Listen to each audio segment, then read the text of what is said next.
아일랜드라는 나라가 있습니다. 인구 500만, 유럽의 작은 나라예요.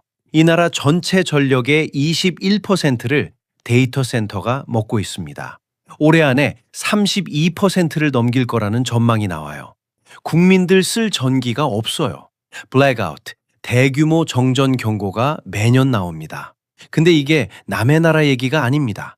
한국은 지금 데이터 센터의 80% 이상이 서울, 경기, 인천에 몰려 있거든요. 수도권 전력망이 이미 비명을 지르고 있는 상황에서 AI가 요구하는 전력은 매년 2배씩 늘어나고 있습니다. 그런데 4일 전 울산이 완전히 다른 방법을 들고 나왔습니다. 서버를 바다에 넣겠다고요. 511억 원을 투자해서 전력 소비 30% 이상 절감, 냉각 에너지는 사실상 제로에 가깝게 줄인다고요. 이게 진짜 되는 건지 아니면 또 하나의 구호로 끝나는 건지 지금부터 파헤쳐 보겠습니다. 이 이야기를 제대로 이해하려면 AI 데이터 센터가 지금 전 세계에서 어떤 재앙을 만들고 있는지부터 봐야 합니다. 여러분이 챗 GPT한테 질문을 하나 던집니다. 오늘 점심 뭐 먹지? 이 한마디에 전기가 2.9와트시 소모됩니다. 감이 안 오죠? 구글에서 똑같은 걸 검색하면 0.3와트시예요. AI한테 물어보는 게 구글 검색보다 전기를 10배 먹는 겁니다. 이게 하루에 수억 건씩 쏟아집니다. 그 질문 하나하나를 처리하는 게 데이터 센터 안에 빽빽하게 꽂혀 있는 GPU라는 칩이에요. 엔비디아 최신 GPU B200 하나가 먹는 전력이 1000와트입니다. 전기 난로 한 대 분량이에요. 이걸 수만 장 꽂아놓은 방이 AI 데이터 센터입니다. 전기 난로 수만 대를 한 건물에 24시간 365일 틀어놓은 거예요. 이러니까 전기가 미친 듯이 들어갑니다. 국제에너지기구 IEA가 내놓은 수치를 보면 2022년 전 세계 데이터 센터가 소비한 전력이 460테라와트시였습니다. 이것만 해도 어마어마한 숫자인데 2026년 전망치가 1000테라와트시입니다. 4년 만에 2배가 넘게 뛰는 거예요. 1000테라와트시가 어느 정도냐? 일본이 1년 동안 쓰는 전기 총량이랑 맞먹습니다. 전 세계 데이터 센터가 일본 한 나라를 통째로 먹어치우는 셈이에요. 근데 여기서 끝이 아닙니다. 진짜 문제는 그 전기가 어디에 쓰이느냐예요. 서버를 돌리는데? 아닙니다. 데이터 센터 전체 전력의 30%에서 많게는 50%가 서버를 식히는 데 들어갑니다. 냉각이에요. 한국해양과학기술원 한태키 책임연구원 말이 데이터 센터 전체 전력 소모량 중 냉각에 들어가는 비용이 50%라고 했습니다. 전기의 반을 에어컨 돌리는데 갖다 버리는 구조인 거예요. GPU가 뿜어내는 열을 식히지 못하면 서버가 죽습니다. 서버가 죽으면 AI가 멈춰요. 그래서 어떤 수를 써서든 온도를 낮춰야 하는데 그 대가가 전기의 절반입니다. 전기만 문제가 아닙니다. 물도 먹어치웁니다. 여러분이 챗 GPT한테 질문을 25개에서 50개쯤 던지면 그때마다 서버를 식히는데 생수 한 병, 500ml 분량의 물이 증발합니다. 마이크로소프트가 2022년 한 해에 쓴 물이 64억 리터예요. 전년 대비 34% 증가. AI 수요가 폭발하면서 물 소비가 같이 폭발한 겁니다. 전기도 모자라고 물도 모자라고 열은 갈수록 더 나옵니다. 그러면 이 열지옥을 해결할 방법이 뭐냐? 냉각 기술이 진화해 왔습니다. 처음에는 바람으로 식혔어요. 선풍기를 수백 대 달아서 찬바람을 쏘는 공냉식. 근데 GPU가 너무 뜨거워지니까 바람으로는 한계가 옵니다. 여름에 선풍기로 버티다가 결국 에어컨 켜는 거랑 같은 겁니다. 그 다음이 물이에요. 서버 옆으로 냉각수 파이프를 연결해서 열을 빼는 수냉식. 그래도 모자라니까 아예 서버를 기름 같은 비전도성 액체에 통째로 담가버리는 액침 냉각까지 나왔어요. 바람에서 물로, 물에서 기름으로 점점 더 극단적으로 가고 있는 거죠. 그런데 누군가가 여기서 한 단계 더 나갔습니다. 서버를 바다에 넣자. 이보다 훨씬 심각한 문제가 있어요. 전기를 아무리 아껴도 데이터 센터를 세울 땅이 없습니다. 한국만 봐도 수도권의 전체 데이터 센터의 80% 이상이 몰려 있거든요. 수도권 AI 데이터 센터 전력 용량이 725메가와트인데 계획 중인 것까지 합치면 1.2기가와트로 뜁니다. 대형 원전 한 기 출력이에요. 이게 서울, 경기, 인천이라는 좁은 땅에 다 올라가야 합니다.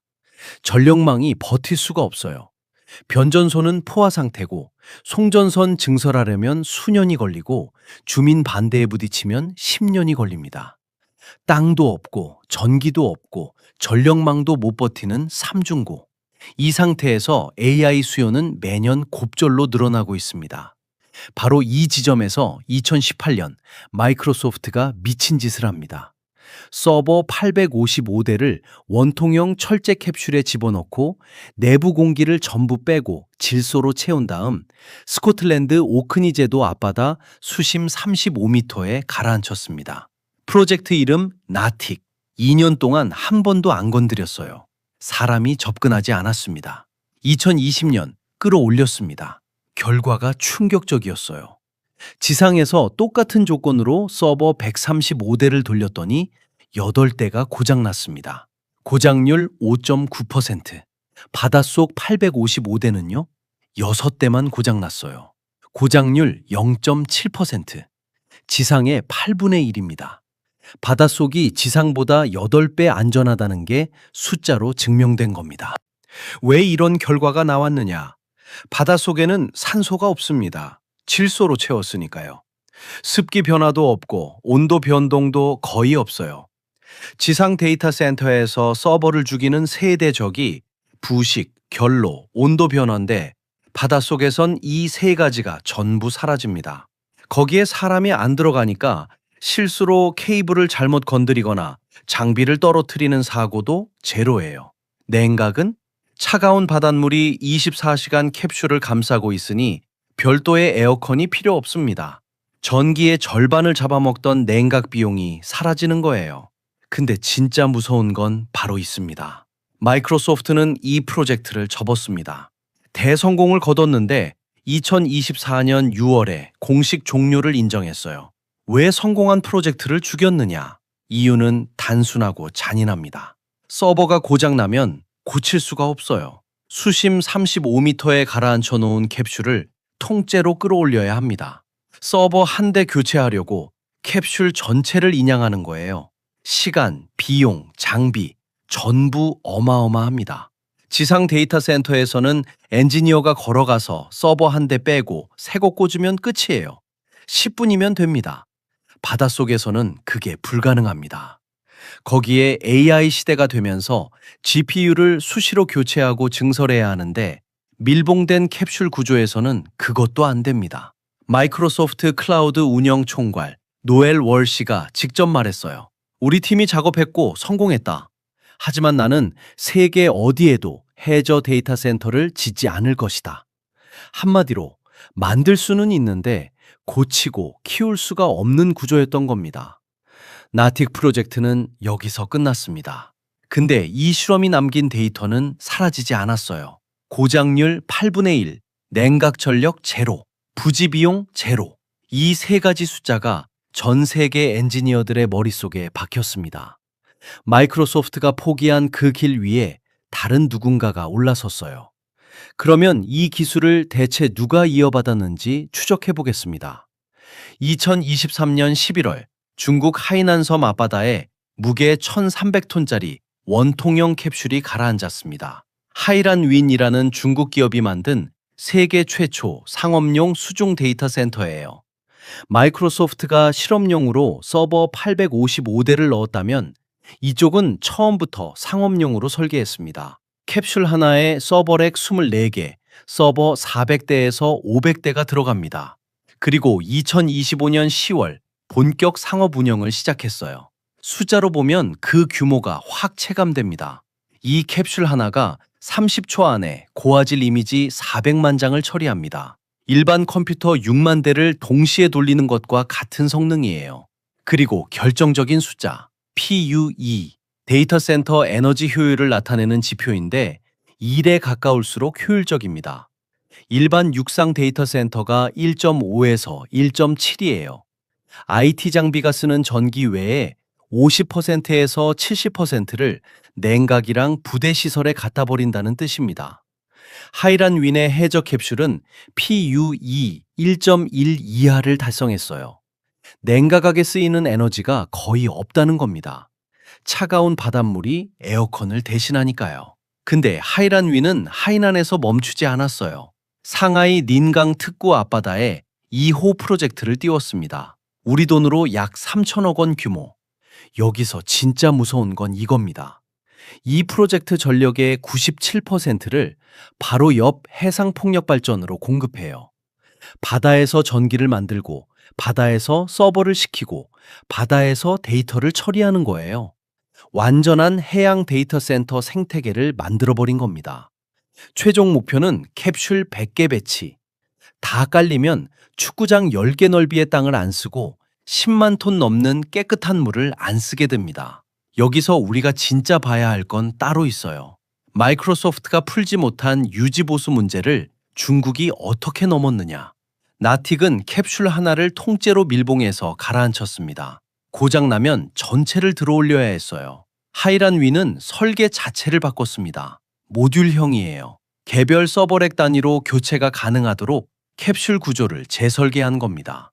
마이크로소프트의 실패 데이터가 중국의 성공 설계도가 된 거예요. 이 흐름이 데이터로도 확인됩니다. 수중 데이터 센터 글로벌 시장 규모가 2025년 약 30억 달러에서 2035년 최대 146억 달러까지 성장할 것으로 전망됩니다. 연평균 성장률 18%에서 19%. 바다 밑에 서버를 넣는 게 더 이상 실험이 아니라 산업이 되고 있다는 뜻이에요. 그리고 이 레이스에 뛰어든 건 중국만이 아닙니다. 미국 스타트업 서브시 클라우드는 북해에 해저 모듈을 배치했고, 삼성물산과 오픈 AI는 바다 위에 떠 있는 부유식 데이터 센터를 한국에 짓겠다는 구상을 내놨어요. 노르웨이에서는 풍력 터빈 안에 데이터 센터를 집어넣는 프로젝트가 돌아가고 있고, 제프 베이조스는 아예 데이터 센터를 우주에 올리겠다고 합니다. 바다 밑, 바다 위, 하늘 위, 땅에서 쫓겨난 데이터 센터가 사방으로 흩어지고 있는 거예요. 결국 이 모든 게 동시에 겹친 겁니다. 전기가 모자라고, 물이 모자라고, 땅이 모자라고, 전력망이 못 버티는데 AI 수요는 폭발하고 있어요. 이 네 가지 위기가 동시에 터지는 한가운데서 4일 전 울산이 손을 들었습니다. 2026년 4월 8일 해양수산부 공모사업 탄소 제로 수중 데이터 센터 표준 모형 개발 사업에 울산이 최종 선정됩니다.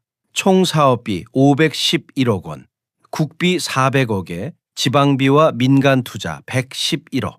주관 연구기관은 한국해양과학기술원, KIOST, 여기에 포스코, SK텔레콤, 한국수력원자력, LS일렉트릭, GS건설, 유니스트까지 12개 기관이 붙었습니다. 위치는 울산 울주군 서생면 신리항 앞바다, 수심 20m.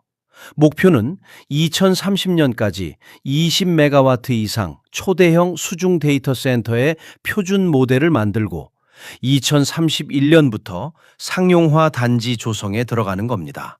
근데 이보다 훨씬 심각한 문제가 있어요. 마이크로소프트도 했고 중국도 했는데 왜 하필 울산이냐? 이 질문에 대한 답이 이 이야기의 진짜 핵심입니다. 첫 번째 열쇠는 수온입니다. 울산 앞바다 연평균 수온이 13.3도예요. 별도의 냉매 없이 서버를 자연 냉각할 수 있는 온도입니다. 중국 하이란 윈이 하이난 앞바다에 캡슐을 가라앉혔는데 하이난은 열대 지역이거든요. 표층 수온이 울산보다 훨씬 높습니다. 그런데도 PUE 1.1을 달성했어요. 울산은 하이난보다 물이 더 차갑습니다. 여기에 동해 심층수까지 내려가면 얘기가 완전히 달라져요. 수심 200m 이하 동해 고유수의 수온이 0.2도에서 2도 사이입니다. 거의 얼음물이에요. 장기적으로 이 심층수까지 활용할 수 있다면 냉각 효율은 상상을 초월하는 수준으로 올라갑니다. 울산이 목표로 잡은 PUE가 1.2인데 이건 보수적인 숫자예요. 구글이나 마이크로소프트가 수십조를 쏟아부어서 최적화한 최신 육상 데이터 센터가 겨우 1.1에서 1.2 수준이거든요. 울산은 바닷물 하나로 그 수치에 도달하겠다는 겁니다. 두 번째 열쇠는 전력입니다.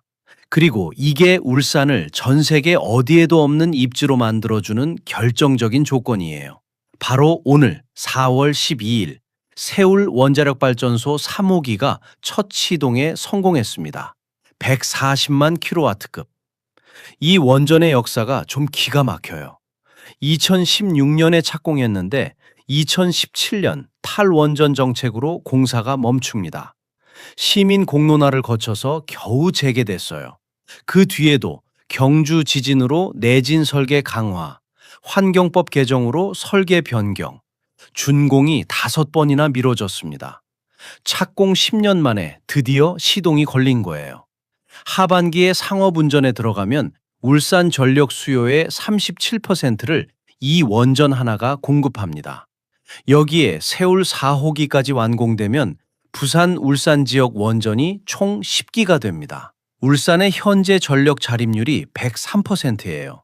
자기가 쓰는 전기보다 만드는 전기가 더 많은 도시라는 뜻입니다.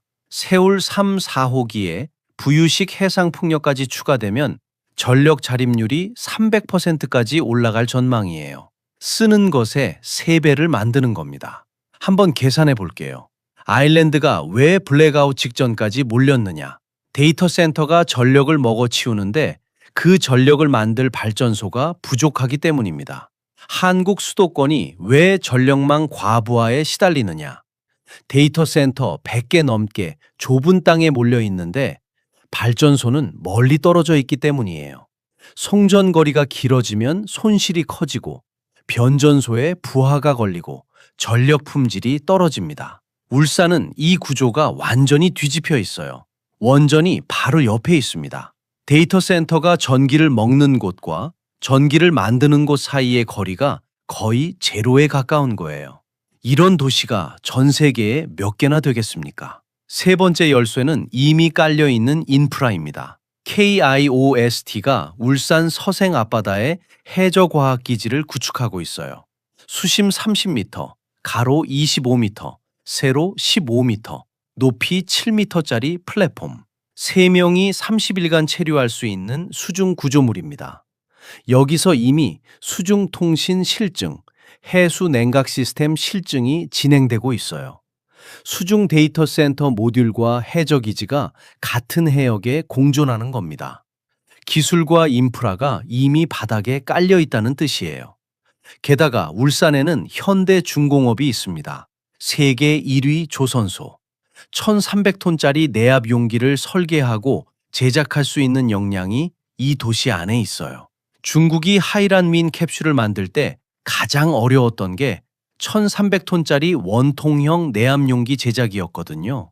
울산은 그걸 만드는 공장이 코앞에 있는 겁니다. 네 번째 열쇠는 수요입니다. SK와 아마존 웹서비스 AWS가 합작으로 울산에 짓고 있는 AI 데이터 센터가 있어요. 투자 규모 7조 원, 2027년 1단계 완공 시 41메가와트, 2029년 2단계 완공 시 103메가와트, 엔비디아 GPU 6만 장이 들어가는 국내 최대 규모입니다. 장기 목표는 1기가와트까지 확장이에요. 대형 원전 한 기 출력을 데이터 센터 하나가 먹겠다는 겁니다. 이 지상 데이터 센터와 수중 데이터 센터가 같은 도시에 공존하는 그림을 그리고 있는 거예요. 지상에서 GPU를 돌리고 바다에서 서버를 시키고 바로 옆 원전에서 전기를 끌어오는 구조. 원전, 해수, AI 산업 수요. 이 삼박자가 한 도시에서 동시에 맞아떨어지는 곳은 전 세계에 울산밖에 없습니다. 여기서 한 발짝 물러서 전체의 그림을 보면 소름이 돋는 구조가 보여요. 마이크로소프트는 AI 전력이 너무 부족해서 1979년에 멜트다운 사고를 일으킨 스리마일 섬 원전을 되살리기로 결정합니다. 원전 소유사인 컨스텔레이션 에너지가 16억 달러, 우리 돈 2조 원을 들여 재가동하고 마이크로소프트가 20년간 전력 전량을 사겠다고 계약했어요. 미국 에너지부까지 나서서 10억 달러 대출을 해줬을 만큼 빅테크의 전력 갈증이 국가 차원의 문제가 된 거예요. 근데 울산은 사고 원전을 되살릴 필요가 없어요. 바로 오늘 첫 시동에 성공한 세울 3호기를 포함해서 신규 원전이 돌아가고 있거든요. 마이크로소프트가 2조 원을 들여 과거의 원전을 되살리는 동안 울산은 미래의 원전을 가동하고 있는 겁니다. 근데 이 이야기가 여기서 끝나면 좋겠는데 끝이 아닙니다. 울산 앞에 놓인 과제가 만만치 않아요. 마이크로소프트가 나택을 접은 핵심 이유, 유지 보수. 울산은 이걸 모듈형 설계로 풀겠다고 합니다. 서버와 변배전 설비를 조립식 표준 규격으로 만들어서 고장난 모듈만 분리해 교체하는 구조예요. 캡슐 전체를 들어올리는 게 아니라 레고 블록처럼 부분 교체를 하겠다는 거죠. 중국 하이란윈이 이미 이 방향으로 성공했으니 기술적으로 불가능한 건 아닙니다. 근데 수심 20m에서 모듈 단위 교체를 반복하려면 수중 로봇, 전문 잠수사, 해저 크레인 같은 장비와 인력이 상시 대기해야 해요.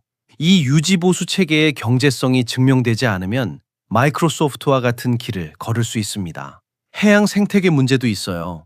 대규모 서버가 뿜어내는 열이 바닷물로 빠져나갑니다. 국지적으로 수온이 올라가는 열 오염이 발생할 수 있거든요. KIOST 한테키 책임연구원은 조류 속도 0.3m, 유속 0.2m만 돼도 영향이 없다고 합니다. 울산 앞바다가 이 조건을 충족한다고요. 과학적으로는 그렇습니다. 근데 캡슐 100개, 200개로 확장되면 어떻게 되느냐? 대규모 수중 데이터 센터 단지가 해양 생태계에 미치는 장기적 영향은 아직 아무도 모릅니다. 세계 어디에도 그 규모의 실증 데이터가 없어요. 그리고 가장 근본적인 질문이 남아 있습니다. 시간이에요. 울산의 로드맵은 2030년 표준 모델 완성, 2031년 상용화 착수입니다. 지금이 2026년이니까 5년 뒤에 모델이 나오고 6년 뒤에 짓기 시작하는 거예요. 중국은 이미 2025년에 상업 운영을 시작했습니다. 상하이 2호 프로젝트까지 돌리고 있어요. 미국 스타트업들은 12주 안에 해저 모듈을 건설하고 배치하는 기술을 내놓고 있습니다. 삼성물산과 오픈AI의 부유식 데이터 센터 프로젝트도 올해 안에 구체화될 전망이에요. 울산이 2031년에 상용화를 시작할 때 세계는 이미 2세대, 3세대 수중 데이터 센터를 돌리고 있을 수 있습니다. 표준 모델을 잡겠다는 전략이 신중한 건지 느린 건지 이건 5년 뒤에야 답이 나옵니다. 에너지 수입 의존도 90%인 나라에서 AI 시대를 버텨야 합니다. 호르무즈 해협이 막히면 원유의 70%가 끊기는 나라에서 매년 곱절로 늘어나는 데이터 센터 전력을 감당해야 해요. 냉각에 전기의 절반을 갖다 버릴 여유가 없습니다. 물을 수십억 리터 쏟아부을 여유도 없어요. 수도권 전력망에 데이터 센터를 계속 쌓아 올릴 공간도 없습니다. 울산이 들고 나온 답은 명확합니다. 바닷물로 식히고 원전으로 돌리고 해저에 깔아라. 전기도 아끼고 물도 안 쓰고 땅도 안 쓴다. AI 시대의 진짜 자원이 반도체가 아니라 차가운 바닷물과 안정적인 전력이라는 걸 이 프로젝트가 정면으로 말하고 있는 거예요. 근데 이건 아직 설계도입니다. 발표문이에요. 실제로 수심 20m의 모듈을 가라앉히고 서버를 돌리고 5년 뒤에 진짜로 초대형 수중 데이터 센터 단지를 만들 수 있느냐. 마이크로소프트는 기술을 증명하고도 사업성에서 무릎을 꿇었습니다. 중국은 상업화에 성공했지만 장기 운영, 데이터는 아직 3년도 안 됐어요. 울산은 이 두 선례를 전부 교과서 삼아 뛰어드는 겁니다. 성공하면 세계 최초의 원전 연계 수중 데이터 센터 표준을 가진 나라가 됩니다. 실패하면 511억짜리 바닷속 고철이 되는 거예요. 여러분은 이 도박 어떻게 보시나요? 울산이 마이크로소프트가 풀지 못한 문제를 풀 수 있을까요? 아니면 5년 뒤 세계가 3세대 해저 데이터 센터를 돌리는 동안 울산은 여전히 모델을 다듬고 있을까요? 한 가지 확실한 건 있습니다.